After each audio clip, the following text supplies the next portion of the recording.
Baiklah, kita akan memahami tentang AMDAL. AMDAL ini yang pertama itu kita akan memahami tentang sejarah pengelolaan lingkungan hidup dunia.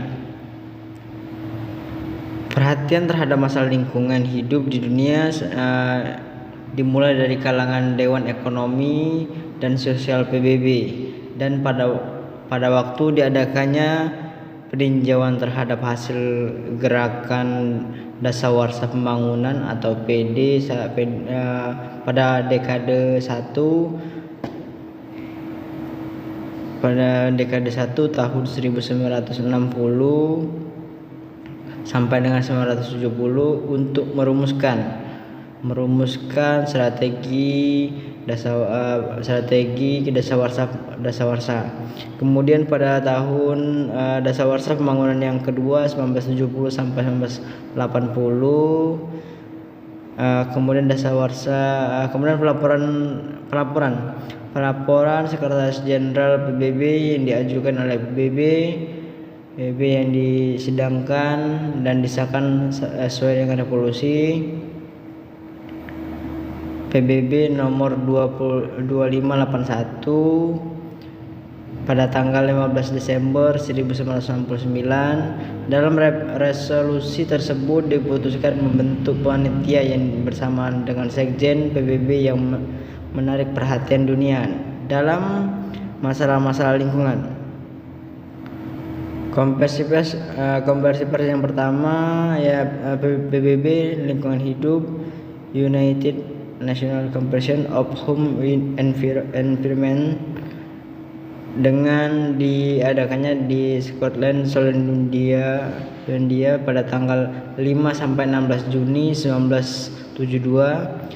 Yang pertama, hasil dari deklarasi tersebut dapat dirumuskan. Ini adalah yang pertama, deklarasi tentang lingkungan hidup manusia. Kemudian rencana aksi lingkungan hidup manusia terdiri dari 190 rekomendasi tentang kelembagaan keuangan menunjukkan pelaksanaan antara lain.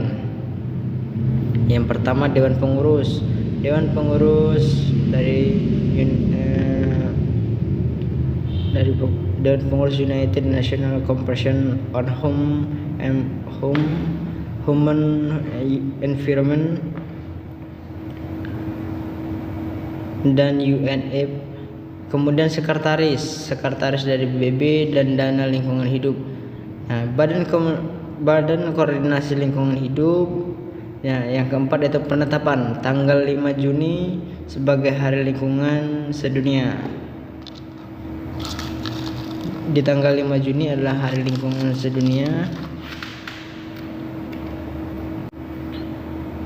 Nah, kemudian pelaksanaan pengembangan wilayah selanjutnya, Komisi PBB membentuk World Commission on Environment and Development WCED. Kemudian WCED mendekati masalah lingkungan dan pembangunan dengan sudut pandang. Yang pertama, sudut pandang WCED ini kemudian pada tahun 1983 dengan anggota terdiri dari beberapa negara termasuk Indonesia. Hasil dari kerja dari WCED yang tercatat sampai saat ini dan digunakan dalam pengelolaan lingkungan dalam our common future ataupun hari ke depan kita bersama, yaitu dengan mendekati masalah lingkungan dan pembangunan dengan sudut pandang. Yang pertama itu adalah ketergantungan masalah solusi. Jadi ketergantungan itu adalah masalah polusi pembangunan masalah penggunaan bahan kimia, kerusakan sumber plasma, neptun dan pertumbuhan kota, konservasi pemberdayaan alam dan tidak mengenal batas negara. Mengingat permasalahan bergantung, maka batas negara mengingat masalah yang saling bergantung, maka batas negara juga mengenal pendekatan yang harus dilakukan dalam lintas sektor antara negara. Kemudian dengan berkelanjutannya ada sumber daya alam sebagai sumber bahan baku kegiatan industri, perdagangan seperti perikanan, energi yang harus dipertimbangkan untuk generasi yang akan datang.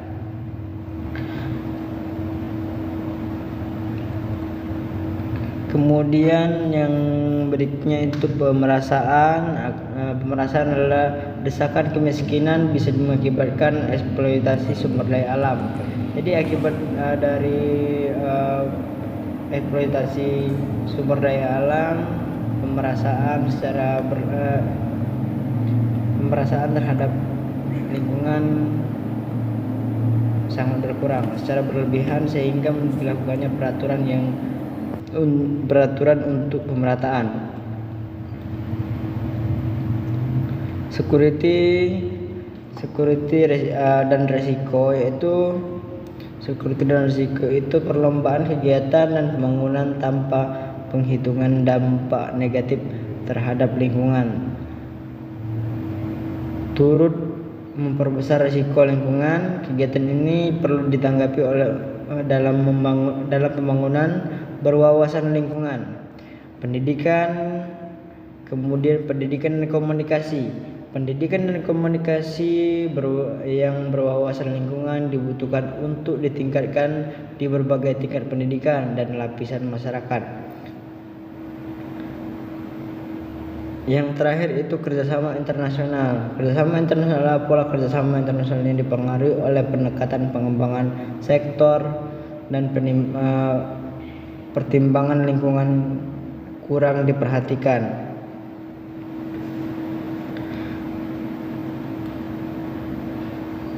Kemudian yang terakhir itu pada warsa pembangunan yang dunia keempat pada 1990 sampai tahun 2000, yaitu peningkatan kegiatan di dunia, yaitu memperhatikan tentang perubahan lingkungan pada tingkat global semakin tinggi.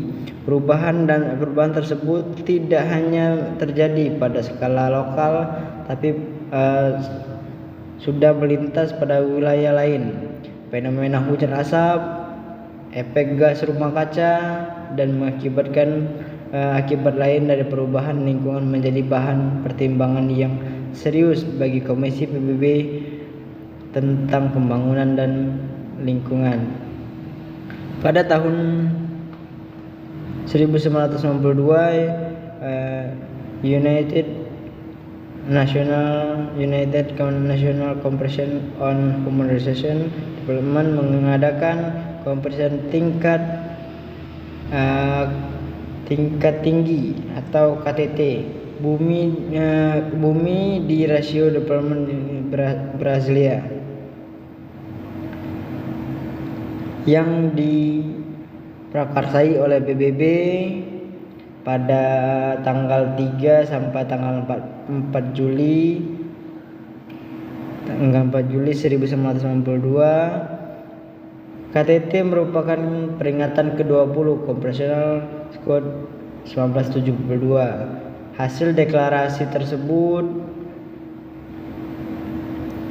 dari deklarasi ini adalah deklarasi yaitu The Rio de Janeiro Declaration on Environment and Development, menggarisbawahi 27 prinsip fundamental tentang lingkungan dan pembangunan.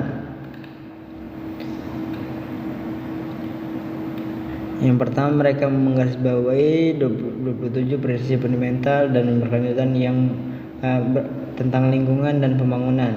Kemudian yang kedua itu konserser internasional tentang prinsip pengelolaan kehutanan yang mencakupi aspek konservasi pemberdayaan alam hayati. Yang ketiga itu agenda 21 merupakan kesepakatan kerangka kerjasama dunia internasional yang bertujuan untuk mencapai pembangunan berkelanjutan pada abad ke-21.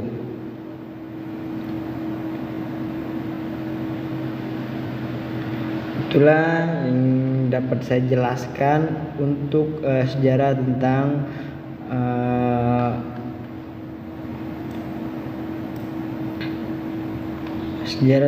lingkungan.